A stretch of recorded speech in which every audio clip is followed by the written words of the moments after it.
ચોમાસાની ઋતુમાં શહેરમાં પાણીજન્ય અને મચ્છરજન્ય રોગોના દર્દીઓમાં નોંધપાત્ર વધારો થયો છે। વિતેલા એક સપ્તાહમાં એસએસજી હોસ્પિટલમાં 19 ડેન્ગ્યુના અને દરરોજ 5થી વધુ ઝાડા ઉલટીના કેસો નોંધાઈ રહ્યા છે।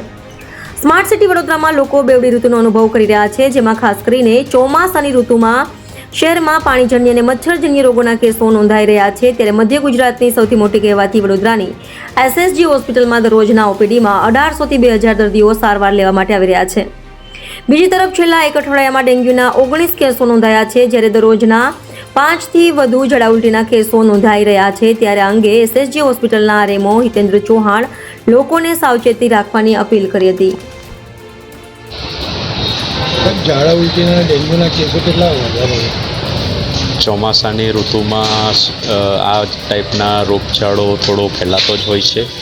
હાલમાં એસએસજી હોસ્પિટલ વડોદરા ખાતે દૈનિક ઓપીડી 1800થી 2000ની નોંધાઈ રહી છે, અને જે પૈકી છેલ્લા એક અઠવાડિયામાં અમારી પાસે ડેન્ગ્યુના 19 કેસ નોંધાયા છે, જ્યારે ઝાડા ઉલટીના દરરોજ એવરેજ 5થી 6 કેસ નોંધાઈ રહ્યા છે।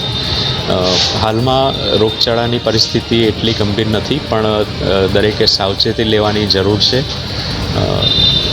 આ ઋતુમાં ચોખ્ખાઈ મહત્ત્વની છે, સ્વચ્છતા મહત્ત્વની છે।